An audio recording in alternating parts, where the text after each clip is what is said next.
It's the Andrew Christopher Show. All right, you guys, another episode. With Andrew Christopher, ho, ho, ho. For the first time, we've got a guest in studio coming to join me. Show. Mr. Chris Bertram, everybody. But really we call it the AC Show.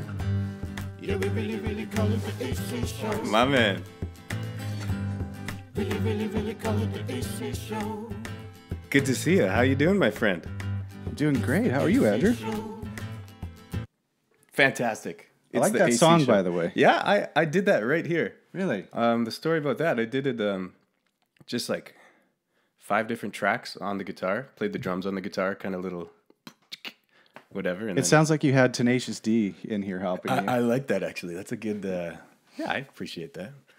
So welcome, everybody. The second episode of the AC Show. Thanks for checking out the first one. Hope you guys enjoyed it. If you did, continue, share it around. Subscribe on YouTube. If you're just listening, maybe go to YouTube, check out the video. We're going to have a pretty cool video at the end of this one. We'll save that. We'll talk about it a little more later. So live experiment. I know. I'm pretty excited. I'm kind of nervous in case it doesn't work, but I think we're going to make it happen. we'll make it happen for sure. So, Chris, first off, my wife had an issue. Can you tell her how clean the house is? Oh, yeah. So I got a tour of the house before we came down here, and I can report were you supposed to clean the house this morning? Yeah. Oh, yeah. It's obviously been done. I thought there had been a maid here. I So, know, Jamie, right? it's all good. Yeah. And so this just further continues the theory that my wife might possibly have a thing for you, because she was very worried. She was like, Chris is coming over. You got to clean the house. Make sure everything looks good. Yeah. I was a my little underwear disappointed away. she wasn't here today, actually. Yeah, of course. She's working. Somebody's got to make money while I sit here and do this. Speaking of that, it occurred to me that listening to the first couple of Between Sets podcasts, Dylan's job is sort of to stir up controversy. I was wondering that. Like, he's always got something to jab at me or something to say. Yeah, such an unassuming guy, but he's you got to be careful of that Dylan character. Yeah, he's a good guy, though. But yeah, Between Sets is the other podcast that I do with co-host Dylan Waitman, if you want to check that one out. But for now, I wanted to introduce a little segment I'm going to be starting off most of my podcasts with a segment called Family Time, because family is very important. A lot of the time you might hear me bitching about stuff, but today I've got some very awesome news. We're expecting another baby coming in June. We just announced it on Facebook and everything.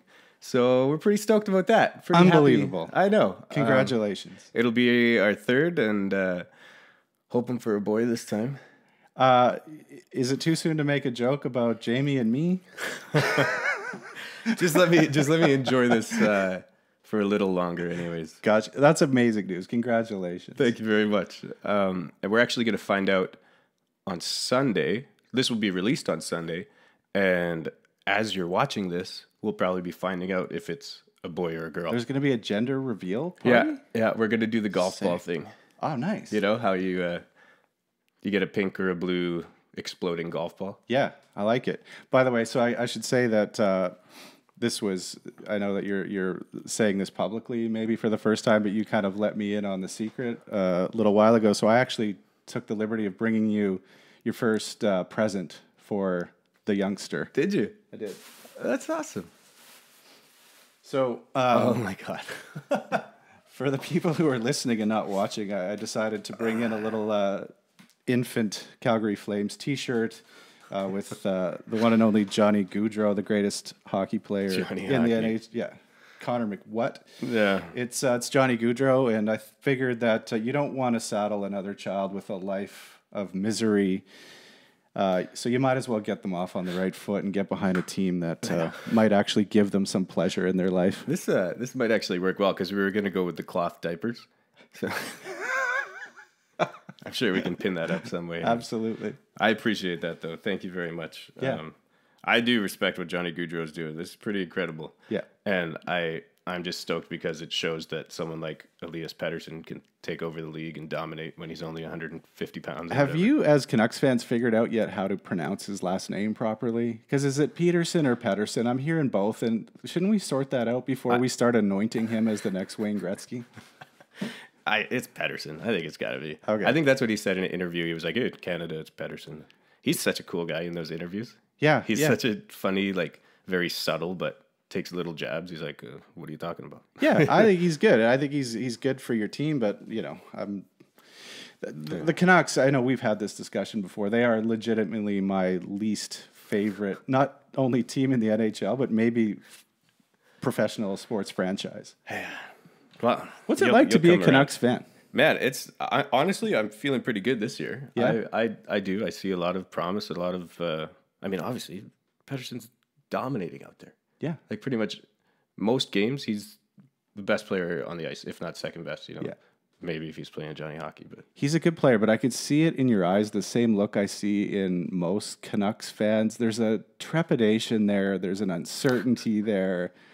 You just can't get too excited, right? Like, I get this. I'm a Flames fan. They're not exactly the Detroit Red Wings, but you're scared. You don't really believe it. And all this great stuff you're saying, you don't really believe it. I think I do. I mean, there's a little skepticism still about the blue line. That's all I would say is, we need one of those prospects to pan out. But I mean, Quinn Hughes coming up, like everything's pointing to him being a stud back there. Yeah. So I think we'll. You think this is the guy who's going to bring it home for you? Pedersen, Quinn Hughes. I mean, Besser's a beauty, right? He's still just going to get better and better. Bo Horvat's my favorite player for sure, still by far. Such a hard worker. Yeah. Like give him the C already, right? I would agree with that. The funny thing is, like, I know that it's easy for me to sit back and take shots at the Canucks.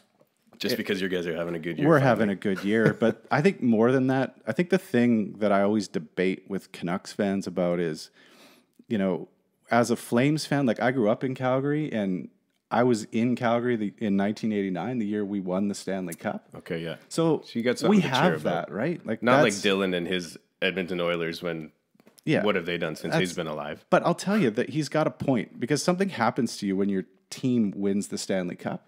It's like, coming. Okay. I don't want to talk about that. I want to keep talking about it. It's okay. It's like losing your virginity in professional sports. Like once you have that stat, you just kind of relax a little bit. And Canucks fans have that look in their eyes that you have right now. It's just, I know, we need it. I think Canucks fans, I always say, have like the bluest balls in all of professional sports. They just have never gotten the deal done. But imagine when it happens. Oh, I know. It's going to happen. It's going to be crazy. In the infinity of time. Yeah. It's going to happen. Okay. Well, let's see if the next Wayne Gretzky can bring it home. I'm going to take an entire month off. Like, I'm going to go Alex Ovechkin style partying when the Canucks finally win the Cup. All right. A month off work or just showing up to work hammered drunk. Yeah. In the meantime, get that on your new child, okay? Yeah. So they can have something to look forward to in life. And back to family time. One more announcement. We got 2 cats, which I'm not very happy about. We had a cat, and so this is the thing. Like whatever. I love dogs. I would love to have a dog, like an outside dog. I said this on the last Between Sets. Animals are probably supposed to be outside. Yeah. I think that's what they were made for. Yeah. The cat thing. We had a cat. Got hit by a car. Actually? Yeah. This was like last Christmas. We got a cat, so it got outside, and like 6 months later, Maybe it they was gone. shouldn't be outside. Well, I guess whatever. So how'd you go from 0 to 2? That's what I'm asking. And I still haven't asked my wife because I'm just planning because she didn't even ask me about getting another cat. Yeah. She was like, so I got another cat. Yeah. Singular. Mm-hmm. And then she was like, okay, I'm going to get the surprise for Jaden, our 10-year-old, who's really close to Bowie. Bowie was the first cat. Okay. So it was pretty hard on her. Yeah. So she says, I'm going to get this surprise. And so she comes home, and I'm like, okay, well, I'm going to come see it. And I walk in the room, and she says, yeah, there's 2. They came as a package because they're brothers. Were they kittens? What? Yeah, so they're kittens. Okay. Where are they? I know. They're upstairs in Jaden's room. They want to keep them locked in there or something for now. Yeah. Because I think they were abandoned, and so they're really, like, if I go in there, they're just hissing at me or whatever. Yeah. So already Cats are I don't cool. like these. I guess they're fine. But, we used to have a couple of cats. I like cats. But she didn't even ask me. Yeah. Like, didn't even bring it up. Mm-hmm. We're not allowed pets here. If my landlord's listening, we're getting kicked out. Yeah. Well, did you ask her if you could put that dartboard up outside? Mm-hmm. Oh, you did? Okay. That's why we moved here. She was like, "You can put your dartboard out there." I was Out like, there. "Sold." You said tell her she can put her cats out there. Yeah, you could put your cats out there. So anyway, 2 instead of 1 or even none that I knew about. So I'm just kind of plotting. I'm like, okay, what can I'm going to write like a contract and be like, you got these cats without asking me. So here's what I get to do. There you go. Put it in the bank. It's probably going to involve a golf trip if you're Absolutely up for it. Yeah, that's kind of the strategy, right? As a husband, you take a few, you put them in the bank, and then you get to have a few of your own. So cats is a lot. I think you could probably get Pebble Beach out of cats. I'm guessing they weren't cheap, right? Well, it's more like the commitment. It's not like, hey, I did this thing that's a favor for a week. This is, you got 15 years of catness in your house. Over a lifetime, that the cost is going to just add up anyways, the right? cost and the headaches, man. And the responsibility. I know. We've got another baby on the way already. Yeah. 4 fish. You saw that up there. I did. The cats and the fish are going to make a nice pair, I think. Yeah, that's the thing, right? Oh, cats are evil, right? Like, I like cats, but a friend of mine gave me a good analogy about cats versus dogs. And if you have a dog, if you were shrunk down magically and you were a foot tall and you gave orders to your dog would still listen to you. But if you were a foot tall and you tried to talk to your cat would just fucking eat you. They don't care. They do not care. Don't tell me what to do. They do. have no respect. Nom. Nothing. Yeah. Well, there you go. So yeah, we got cats. Got a baby on the way. It's a lot. It's a lot of change. It's going to be a full household. There you go. So I guess that's the end of family time. Okay. I'm going to have I've got an idea already for a jingle for family time. We'd be like, it's family time. Punch it in. Oh. All the kids are going to be yelling. Yeah. Something. Family time. I like it. Woo. All right. Anyway. Well, that'll be season 2. Yeah. Hopefully episode 2? Episode 3. I'm going to have a little sip of this, by the way. Yeah, cheers, man. I'm glad this has worked out. Yeah. Wayne Gretzky, eh? Wayne Gretzky whiskey is my first go at it. We won't tell anyone what time it is right now. No. Nobody needs to know. It's early evening. It probably looks dark in here anyways. I think so. Yeah. Not bad, eh? It's delicious. Yeah. Jamie got me that for Father's Day, I think. Kind of cool. Yeah. I love Wayne Gretzky. He was my boyhood idol. Yeah. Yeah. Anything he does, good in my books. Well, then you must love Elias Pettersson. The next. I know. Like, oh. That was just like. Are we going to spend this whole time talking about the Canucks? We're moving on. Because I could if you want. We are moving on to music. All right, sure. There is a staple question I'm going to ask all my guests. And so for myself, I was like, I can make this really easy. I can have a list of like 20 of my favorite songs, and I'm just going to name a different one every episode of my favorite song of all time. Okay. But so you have to just pick one. Of those? No. I have to pick my own. Yeah. Favorite song of all time? Of all time. I don't care what mood you're in. Yeah. Blah, blah, blah. Just, you got to pick one. That's, it's tough for me because I have a new favorite song almost every week. Yeah. So let's see. If I'm going to pick a favorite song, I'm going to pick something I've liked for a long time. I don't want to seem like it's too current because I might hate that song in a week. Yeah. So I'll go with, I think probably the band that has been closest to my playlist for most of my life is the Eagles. Yeah, okay. Cool. And if I'm going to pick one, I'd say it's probably Lion Eyes. I heard it on the way here. So it's kind of fresh and resonating in my head still, but I love that song. Yeah. Do you ever play that song? I think I have. It's not added into the repertoire, but I think someone requested it and I pulled it off decently. Yeah. But yeah, that's a good tune. Okay. It's a good song. You know what? I'll tell you what I like about the song if you want. I'll give you some justification for why it's one of my favorites. Like, I think the Eagles as a band are they're a really cool band. Like, they've got everyone in that band seemed like they were a really good musician. They all had really good vocal abilities, and the harmonies in that song are just incredible. And then it's like this wild story, right? Like, it's the story of this woman going through this crazy life change, and it was written by Glenn Frey, which like is a guy to write a story like that. Like, it's an epic song. I think there's like 5 verses of that song. Yeah. It just keeps going on, all from the perspective of this woman. I thought, wow, that's really interesting as a guy. Do you think you could write a song from the perspective of a woman? Yeah, I don't know. It's tough to know what goes on in their heads, right? It so, yeah, that is pretty cool. I've never really thought that deeply about the song, so I'll have to throw it on and really think about it. Can I flip it back? Yeah. Give me one of your top 20 then. So I'm starting at number 1. Okay, let's go with the top. The best song ever written and performed by one of my favorite bands, Third Eye Blind. Okay. And it's Semi-Charmed Life. I could have guessed that because it's the probably only song they ever put out, wasn't it? No, man. They have so many good. They've got a couple more big ones. Jumper is another big one. Don't know it. Yes, you do. I don't think so. I wish you would step back from Oh, my right. place. Oh, I'm not. I'm not even allowed to sing that on here. Oh, That could why? get flagged. Oh, really? They were like, even if you sing 5 seconds of your favorite song, but that wasn't 5 seconds. No, it wasn't. You're good. Okay. And How's It So- Gonna Be is another one. I'll play them for you afterwards. Sure. Yes. Now that you say that, you're right. But so back to Semi-Charmed Life. What do you like about it? It's written about drugs. It's sex. And Music staples. it's great. Yeah. And just the drum intro. Yeah. I So good. I like I that. would I never remember turn- that song was a catchy song on the radio, and Yeah. I tapped my toes to it once upon a time. You know what happened with me and is Third Eye Blind, right? Yeah. I saw them perform live on a TV show once, and they were god awful. Don't ruin it for me. Have you That's ever fine. seen That's them fine. live? But no, I have not. You sing that song live 8,000 times better than the real lead singer. I don't know what his name is. That's a lot of thousands. Yeah. Well, it was produced well. Yeah. And Yeah. It's good on the radio. Anyway, I went Okay, through. so that's one. Yeah, that's one. So Okay. I'm going to go through. Next will be my second favorite. I'm not going to lie. I haven't even put this list together yet. Okay. But I've got a week to do it before the next guest right. comes in. I'd like to come and debate your number 2 song at some point. You're just going to smash All My Dreams. You're like, yeah, it's pretty good, but you ever seen those guys live? Speaking of live, what are your thoughts on bands? I mean, I don't know. Has Third Eye Blind done a reunion tour? They just played. They're still playing. Yeah. I know they did like the Calgary Stampede like 3 years ago. Yeah. And I think they did one in Vancouver. Okay.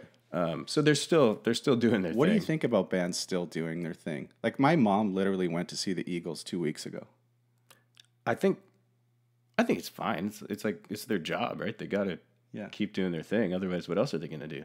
Would you still be as keen to see Third Eye Blind today as you would have like in '96? No, there's like, and I'll admit that they're not a band that you're like, I just got to go see them. Yeah. I think with the Eagles, it's They're interesting. I went to see the Eagles in because they're fantastic musicians. I went to see them in probably singers. 1995. And even then I thought it was a little bit weird because I always think when I would like to see the Eagles is like in 1977 with the long hair and the mustaches and the drugs and just the the sex. drugs soaked parties that they were involved in. When you see them when they're on stage and between songs talking about their grandkids and stuff, it kind of ruins it a little bit for me, but Yeah.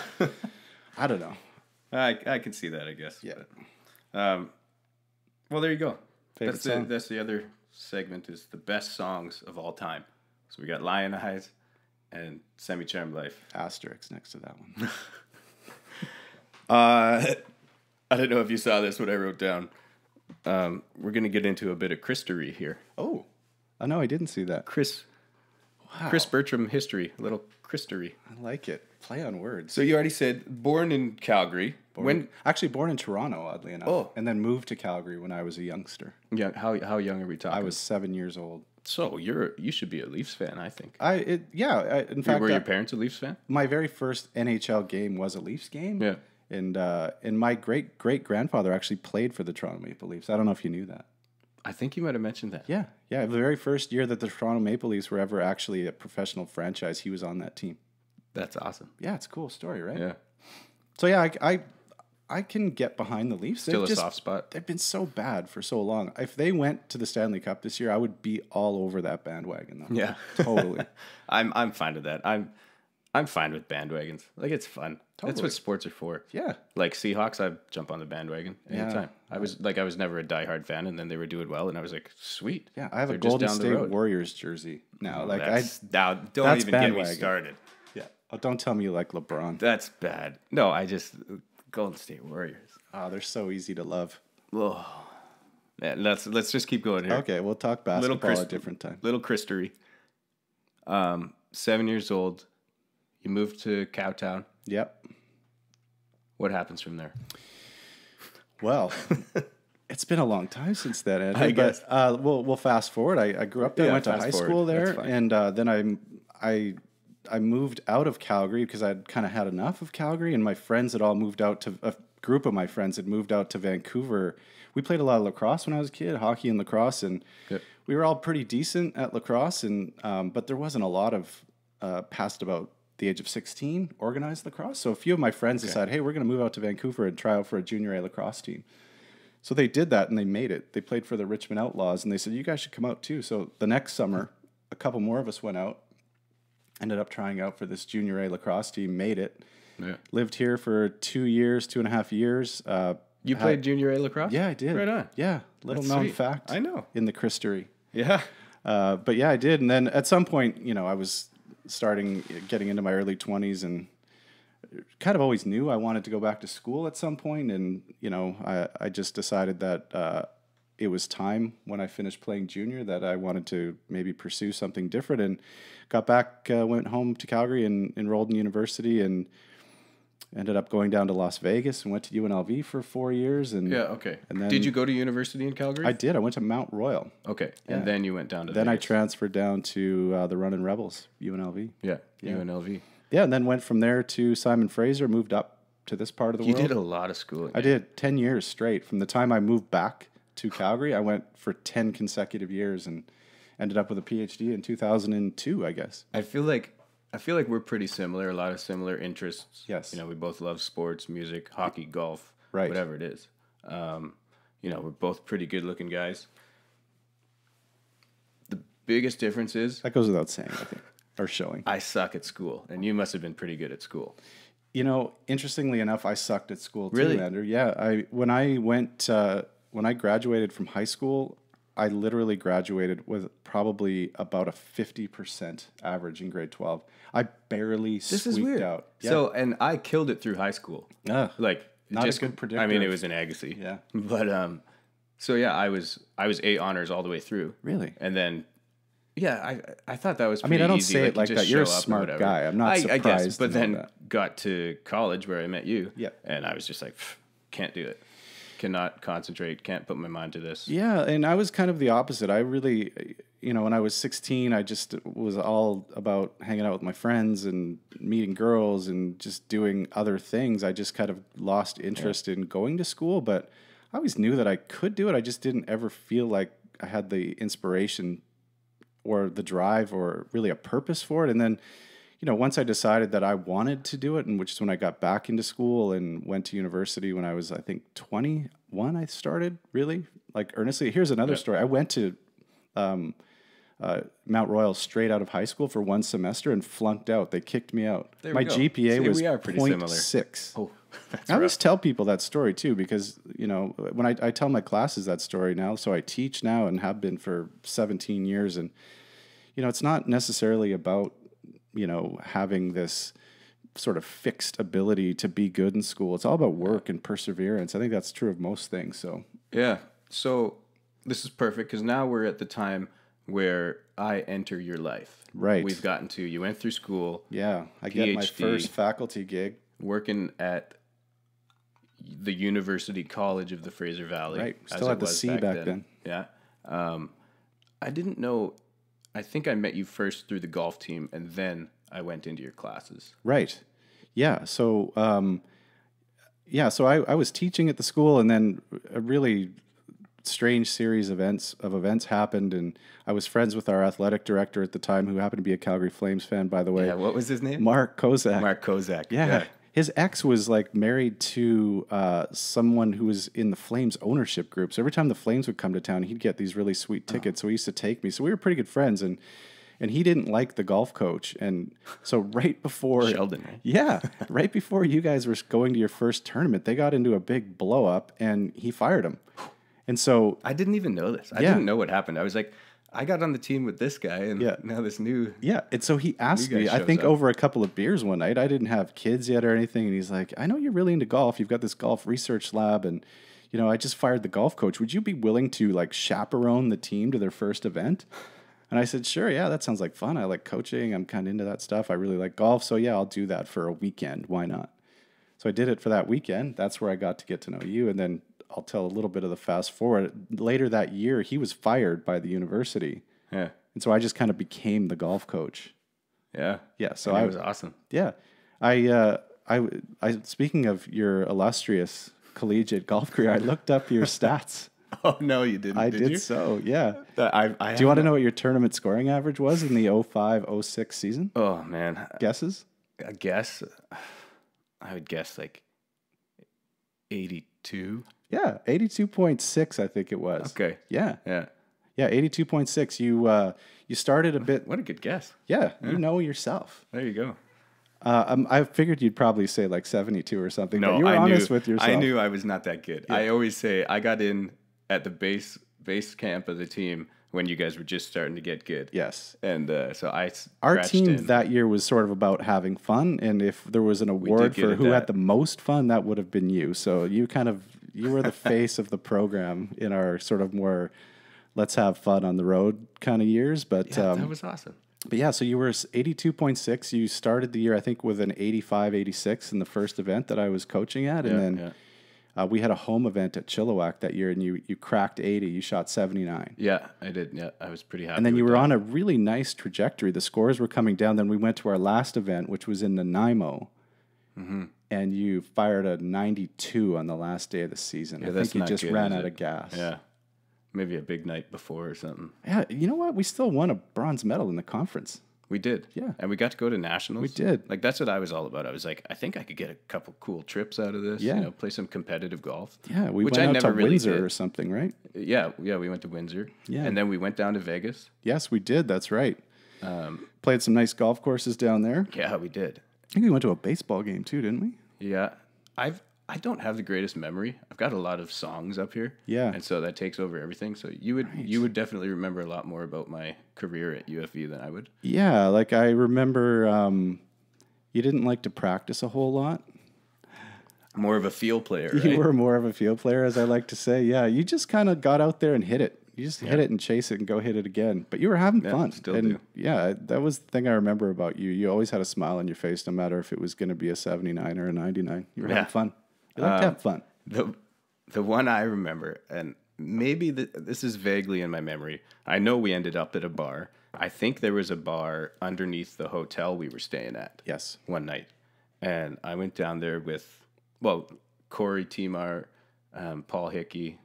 I think it was Kyle? us three. Yeah, I don't know if Kyle... Yeah, he probably came down with us. Yeah. Mario Miniacci. So we went down to this bar, and Paul was checking out this girl all night or something, and she had a boyfriend or whatever, and I think he pissed off the girl's boyfriend, and we were just standing outside. I think Corey went in to get Paul or something, and then this girl's boyfriend comes walking out. I'm just standing, not doing anything, sidelines with a bunch of other people waiting outside the bar, and the boyfriend walks by and just punches me in the face and takes a little chip off my tooth. I remember that Which now. I chipped my tooth. Yeah. And I just got it repaired the other week, as you can. So it was over here, but it's all good now. Wow, I'd completely forgotten. On the that. golf team, hey? Yes. I'm always like, that's one of the most badass golf stories. Rough you'll and hear, I would tumble think. road trips. With Yeah, the we golf were team. the rough and tumble team, I think. Absolutely. So that was good, and I think I remember doing karaoke down. I in remember Vegas. this was my first introduction to you as a musician. Oh yeah, this is. You used to say, yeah, I play guitar and I think we're going to start a band at some point. And every time I hear that, I'm like, oh God, really? Because I hate karaoke with a passion. And then I remember watching you sing and I was like, wow, that was a little shocking. You're actually good. Thanks, man. Yeah. And then, so that was, I guess, maybe one of those forks in the road where It was after and nationals in Vegas, you decided to go hardcore into music or what? so like being on the golf team, it probably made me work as hard as I could at school, which still wasn't that hard. But I was like, okay, I need to get at least this GPA or whatever to stay on the golf team. And I was like, I really want to be on the golf team. I don't really care about school. Mm-hmm. But so I did that. Then the next year, you guys got quite a bit better, and I didn't make it. Right. Did you try out the second year? Did I actually cut you? I think you said I could be a red shirt or something, kind of. Oh, okay. And I was like, That whatever, was my Chris. nice kiss off, I think.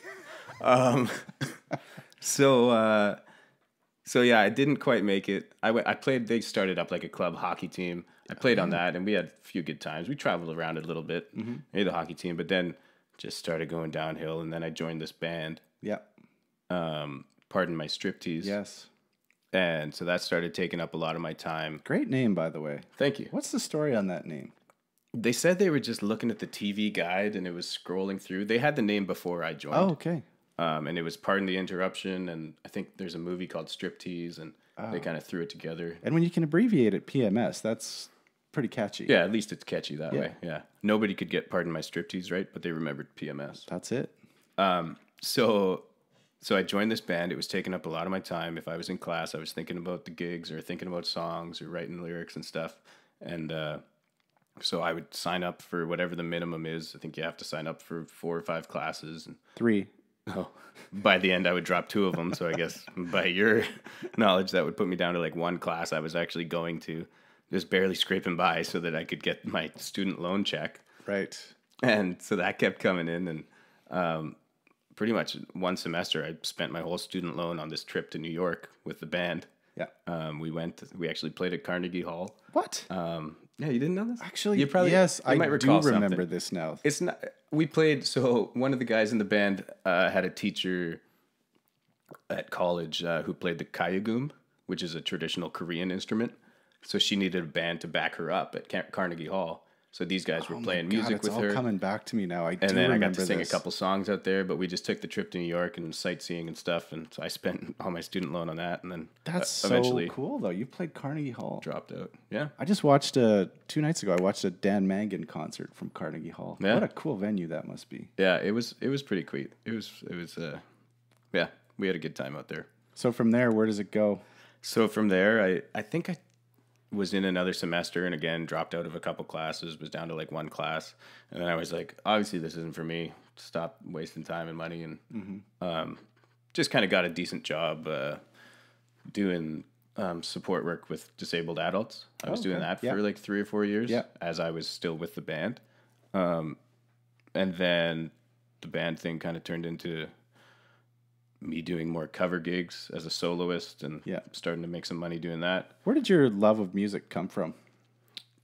I guess my mom, she's Irish. Yeah. So Play a lot of music around the house, sing a lot. Yeah, she did. And I started singing in choir, like at the Catholic church, and then in band. Like I started playing the drums in high school band. Oh. And then I was singing and playing the drums at some of our concerts and stuff. And then kind of took off from there. Got my guitar in grade 11 and just started playing off YouTube and stuff. What was your earliest favorite song? I think the first song I ever learned to play was "Time of Your Life" by Green Day. Nice. Loved that one. Yeah. It's a good tune. And I used to, I think I would say the first recollection of like a favorite song that I would play all the time was "Lightning Crashes" by Live. It'll be on the list somewhere. Yeah, right. So yeah, and that's I won't give you a hard time about those 2 choices, by the way. I think those are legit. Cool. Okay. Because my buddies would always make me sing that song over and over and over. So that was that's kind of where I came from. Good band. Really a couple good good band tunes in the 90s. Yeah. I love 90s music because I have 3 older sisters, and so that's all they were listening to was 90s rock stuff. Although Michelle was listening to like, my oldest sister was listening to the good like 90s grunge or rock. Yeah. Carolyn was listening to a lot of like church music, like worship stuff. She was the good kid. Yes. And Lisa was all into like the pop music, like NSYNC, Backstreet Boys, right? That kind of stuff. She was really into. So that's you fit somewhere in that spectrum. I just kind of took. So this is why I know a ton of grunge. I know a ton of worship songs. Yeah. And I know a ton of pop songs from back then, so I can pull a lot of that off. So I guess it helped. Yeah, and my mom and dad listened to a lot of Garth Brooks. Okay. Shania Twain. I was about to say, where does the country come from then? Yeah, I don't know why they were such big country fans. But yeah, so that's kind of where the wide variety and love of music came from. It's funny how much of our musical taste, at least mine too, came from the stuff my parents used to listen to. Yeah. So I grew up in a different decade than you. And when I grew up, my parents were, listening to a lot of music. Like my dad loved the Eagles and he loved the Doobie Brothers. And my mom, I remember she used to play, do you know Carole King? She had this record called Tapestry, came out in the 70s at some point. My mom used to play it all the time. And I actually still have it. I found the original vinyl that she had. I have it at my house. Incredible record, like just amazing music. I think the 70s was a really cool decade for music. I think so too. And I mean, like my mom brought a lot of the Brit pop, like the Beatles and that kind of stuff. Yeah. So I listened to a lot of that as well. But I not much 70s stuff, I don't think. Like that's kind of something I missed. Yeah. Growing up. It was a weird decade. It was like the decade of disco and Led Zeppelin and the Sex Pistols. Like a lot of shit was going on in the 70s. There was some awesome music there. Yeah. And as a professional musician, I always say like, I didn't grow up with that great of music. Like I never listened to Led Zeppelin or anything.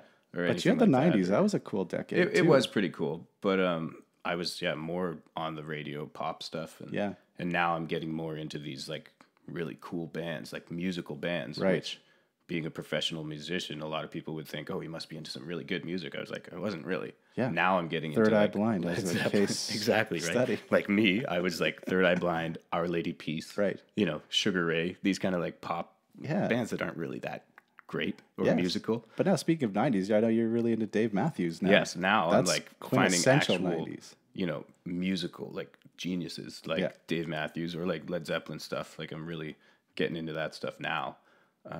Because I feel I owe it to myself if I'm going to call myself a professional musician. Yeah. Dig into some of those people. Yeah. So there you go. Yeah, there's a bit of music, a bit of... Oh, I guess we were on Chris history there. Music history, turned into how we met. And now we're actually friends, I'd like to think. I would say it's safe to say that. I've been to your wedding. That's got to make us friends, right? Yeah. I was hoping Kara and the kids could come out. But we're going skiing today. You are? Yeah.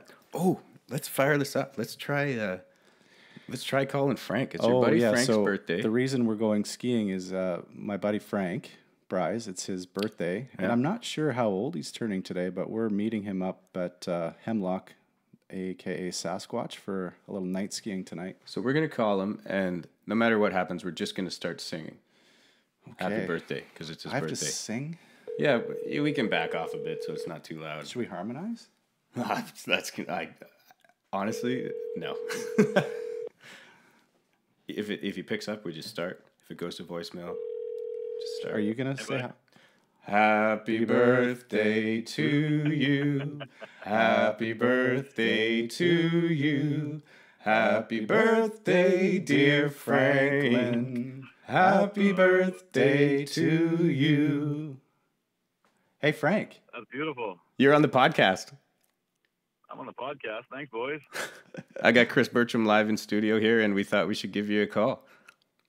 I've never had a professional singer actually sing me happy birthday. That was amazing. Yeah, well, Chris has just started taking it up, but he sounded pretty good, I was also right? involved there, Frank. What's that, Chris? I was also involved. I was harmonizing with Andrew there. You were in tune there, buddy. Like, you guys sounded amazing. Thanks, buddy. So thanks for the invite up to Hemlock. I'm stoked to come up and celebrate with you guys. You coming up? We're gonna be there at 4:00. No, I got stuff to do. I gotta finish cleaning the house. Frank, how old are you today? I'm 38. 38.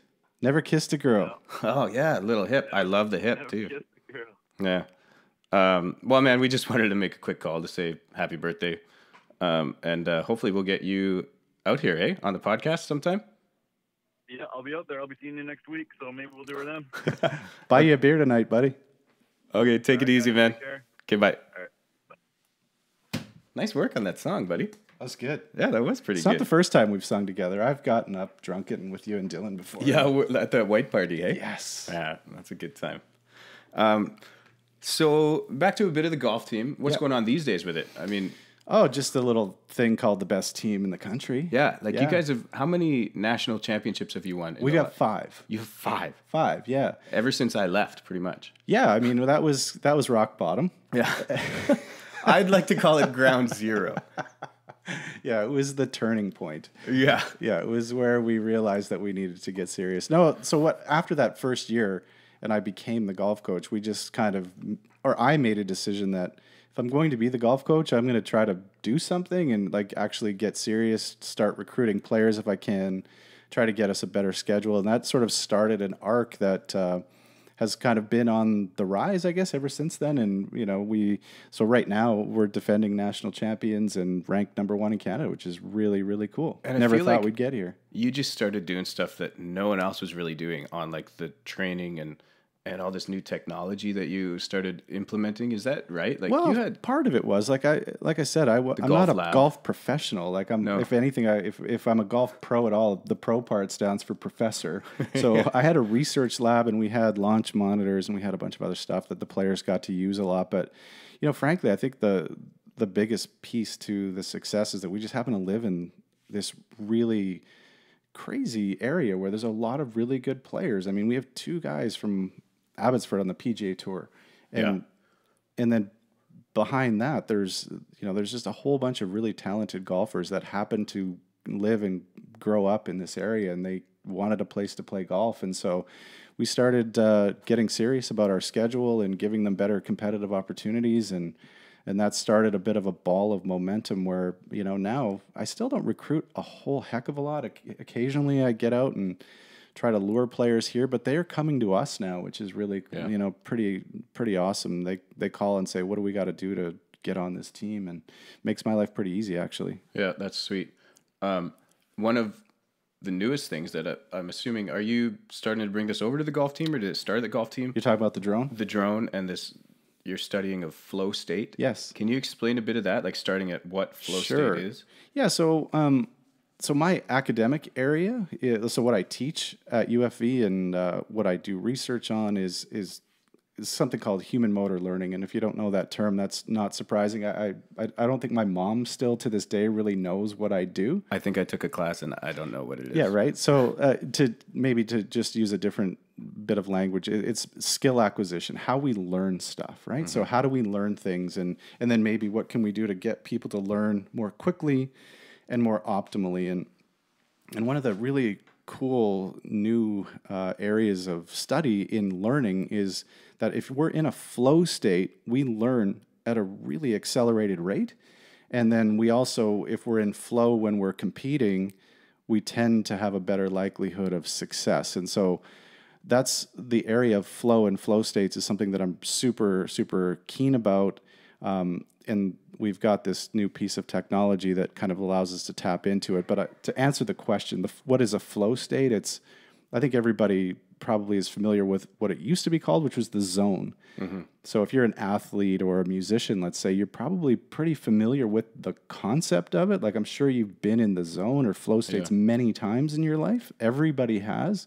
But athletes in particular know what it's all about. And it's just this place where everything seems easy, and you just seem to be able to, whatever it is you're trying to achieve just seems to come out of you supernaturally, and you're not thinking about it. And it's where everything on that one day or that one moment seems to go right, and it's super easy. But when we started switching over, calling it flow states from the zone, is when we started to be able to understand actually what's happening in your brain when you're in flow. Yep. So we can measure it. And one of the things, the way the drone works is that it works with a headset. So you put this headset on, sort of like the ones we're wearing here, but it has an electrode that sits on your forehead, and it measures. It's like a microphone for your brain, okay? So it measures what your brain is outputting. And so right now, both of our brains are giving off electrical energy. And if we're super lazy or really tired, the brain waves that come out are really slow. But if we're super anxious or fearful or nervous, then our brain waves come out really, really fast.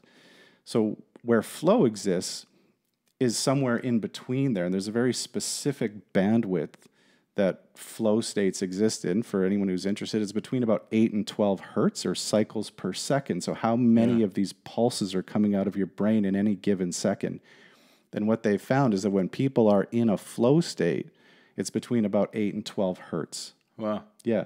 So the way that the drone works then is we measure what's coming out of the brain, and then when you get your brain into somewhere between 8 and 12 hertz, it sends a signal off to this drone, and you start to be able to fly this little helicopter around the room using nothing but the power of your mind.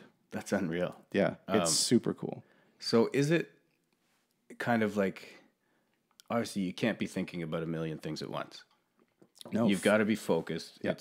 it's concentrating on what you're doing, mindfulness kind of thing. I saw It is mindfulness. Yeah. But it's mindfulness on a certain state of mind. I think when people talk about mindfulness these days, they typically are talking about, just being aware of where your mind is. And that's a big part of this. But it's not trying to get you into, say, if you're in yoga, mindfulness training, meditative. you're getting more into a meditative state, which is really slow. It's about 4 to 6 hertz. Okay. So your brain's working, you're very chilled out, right? So yeah, you still got to be aggressive almost. And Yes. Yeah. It's not flow is not meditation. No. It's part meditation. It's just a little bit faster than that though, but it's not so fast that it gets into heavy duty thought. So when you're in flow, you're super chilled, but you're also really engaged in a particular moment. That's the In one experience particular of it. moment. Yes. Yeah. So if you're thinking a lot, thought is a flow killer. So I do some work with Canada Snowboard. I've had them on the drone. I've had some of the golfers on the drone, and what we do is, first of all, we teach them by way of showing them that they can fly this thing, that it's real.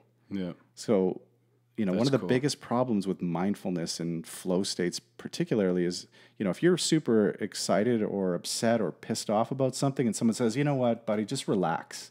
Like, that doesn't work, right? Don't fucking touch me. Yeah. I can't relax. Nobody tried telling that to Jamie sometimes, Yeah, especially, 2 months, 3 months pregnant. I know.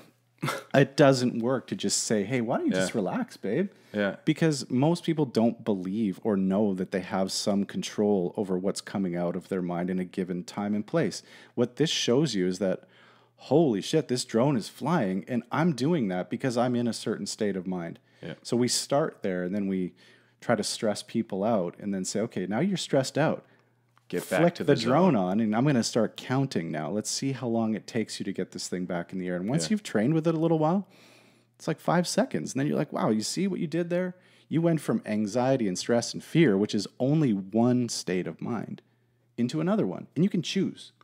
Yeah. I think we've heard that before, but when you see it for real and you see something actually move and fly, it really drives home the fact that you can control it. And that's kind of the game changer. So we're going to try this with music, which I think you said the first time you'll be trying this with. Yeah, live experiment. I believe that music is a flow trigger. Yeah. Like, I know that I haven't tried it myself even, but I have a hunch that if I put on some of my favorite music and put the headset on and the electrode on my brain, I'm pretty sure I would get into a flow state, but I haven't actually got that far yet. And so the question we're kind of asking today is, if you're Live actually music. playing music, can you fly a drone? What happens in the mind of a musician when they're playing music and getting into the musician flow state, which is a real thing. 100%. So I'm assuming I'm going to be picking a song that I'm really passionate about. Yeah.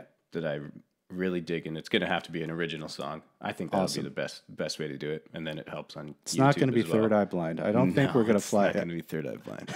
Just the vibes off of my brain are going to crash that thing. So we're going to try it. I'm going to put the headset on. I'm going to play one of my tunes. Love it. And see if I can get focused enough. This is what I've been worried about. I'm like, I freaking mile a minute sometimes. Like, I cannot shut my brain off. Yeah. It's, I know a lot of people will be surprised to hear that. I think they're like, dude, you're so chill or whatever. But a lot of the time I'm just like, oh my God, okay, I got this music going on. I got this podcast. I got to go to work. Got to take care of the fish. Got to take care of the cats. Got to take care of the kids. Right. So I got to try and shut all that off, focus on this song, which I think will be pretty easy to do if I can get into it. I'll give you a bit of advice. Don't try. No. Okay. I If will you not try to do that then. this is what my experience is you cannot try to fly this thing. You just have to say, I don't care if it flies or not. That's the irony. drone. Yeah, fuck that drone. Fuck it. And then it flies, which is crazy. So we're going to try this, you guys. This is kind of getting towards the end. Thanks for being on, man. My absolute pleasure. This has been fun. We're going to set up this drone thing and put it on my YouTube channel.